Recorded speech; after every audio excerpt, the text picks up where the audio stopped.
Congratulations for making it this far. I want you to take just 1 minute to appreciate what you have just accomplished. I know in your mind at the moment, you are thinking about all the next steps that you have to take. How am I going to prepare for this interview? What am I supposed to wear? What kind of questions are they going to ask? We'll get there. But at this moment, I want you to step back for a bit. I want you to appreciate the process that has led you to this moment. You started last year with putting together an application. You wrote essays, you may have sought help, you may have watched videos, you may have read frequently asked questions, and you went through the process of drafting. Many people started this process, but very few went to the very end where they submitted their application. And you're one of those people who submitted that application. And again, there are many people that have received an email by this time. Not all of them have received an invitation to a Chevening Scholarship interview, but you have. And therefore, I want you to take this moment to appreciate what you have just accomplished. What this also means is that you are one step closer to becoming that Chevening Scholar. Everything else that you wrote impressed the people that read your application, and they are looking forward to meeting you. And I want that to be at the back of your mind. They are looking forward to meeting you. They are looking forward to knowing more about you. They are looking forward to hearing your story. It is your story that has made them to invite you to this interview. It is your work, the things that you wrote, that has attracted them to make a decision to invite you to this interview. I don't want you to spend any second to doubt yourself, to doubt what you have accomplished, to doubt who you are. It's because of what you submitted that they are impressed, and now they want to meet you.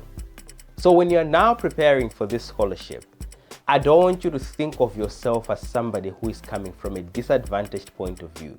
Not quite. You are coming in from an advantage. You are coming in as somebody whose work they have read and they have gotten impressed. What you wrote has made an impression on them. And this particular phase is essentially for you to close the deal. How you close the deal is now going to determine whether they make a decision for you to be a prime candidate, a reserve candidate, or to be somebody who doesn't get the scholarship. All that is in your court. So, in this video, I am going to spend some time to just give you some pointers that might help your experience for preparing for the scholarship, or even during the scholarship, to be less stressful. The very first thing that you have to do, which I believe by now you should have already done, is to pick a date. There is a portal that you have to go, and you should be able to pick a date. Pick a date which is convenient for you. Pick a time which is convenient for you. You know your country well, you know your transport well, you know the location of the British High Commission. So when you're picking the time, have all these factors in mind.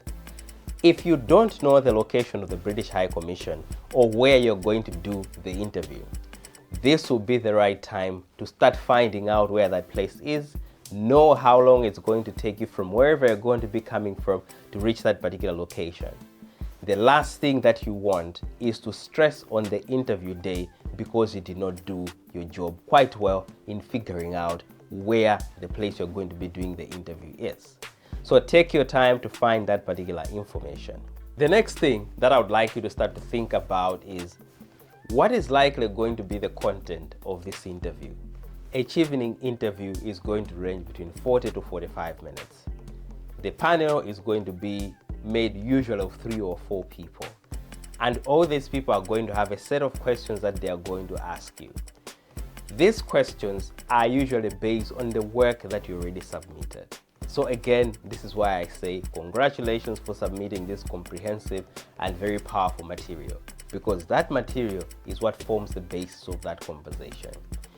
And the questions are not framed to trick you. they are questions framed to trigger a conversation.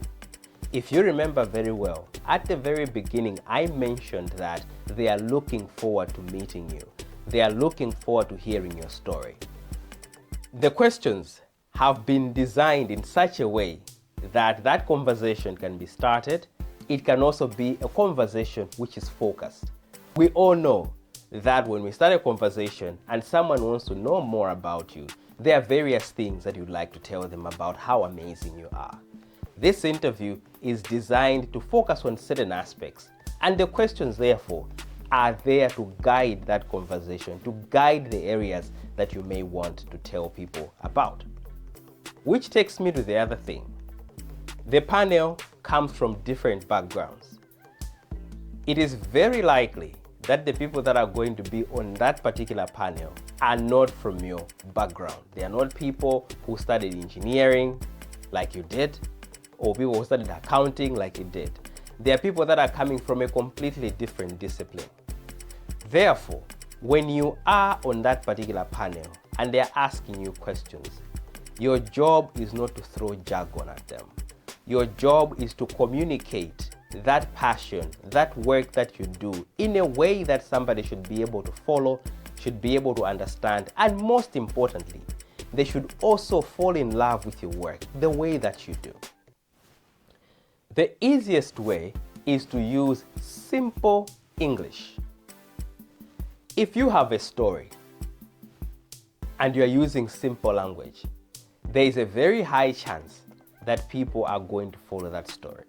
I want you to think of how you tell a story to somebody that has never gone to school, or how you tell a story to somebody who is 5 years old.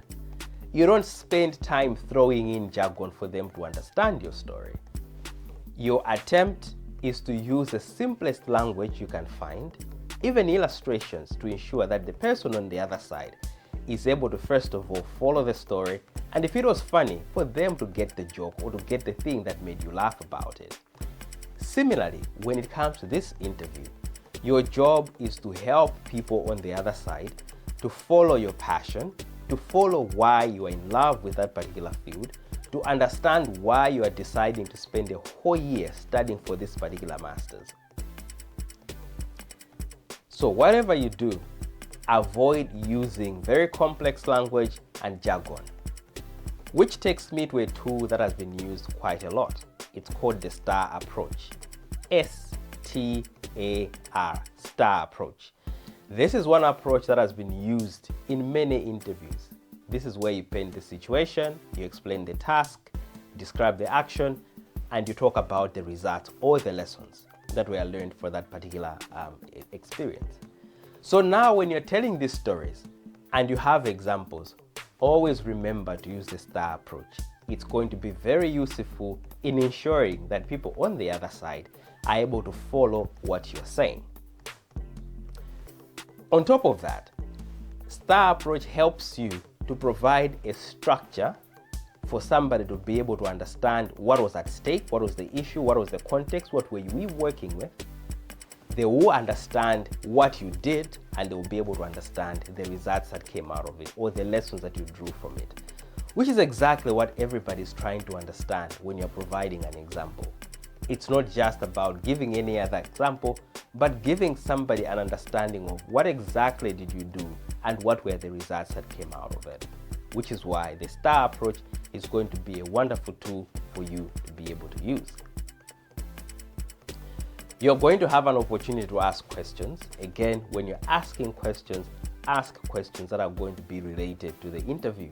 Take time to find out everything that you can find out about Chevening Scholarship.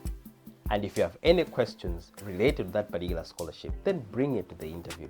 Ask the panel. They should be able to give you responses to those particular questions. The other thing is the question of dressing.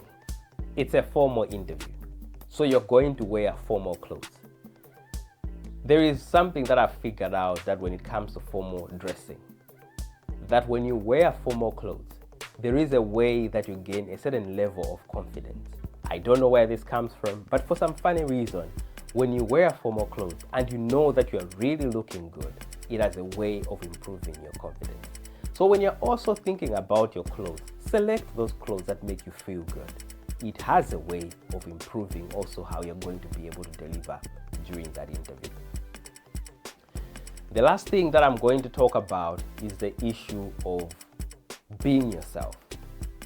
It is tempting to start thinking about adopting somebody else's accent when you're going to go for a Chevening interview. After all, it's a UK government scholarship, and you may want to mimic people that you have been watching on TV or some people you have been hearing from different angles on how they communicate in this Queen's language. That's not why the panel is there. The panel wants to hear your story. The best way for them to get your story is for you to communicate in the way that you speak. So if your English sounds like mine with an accent, that's great.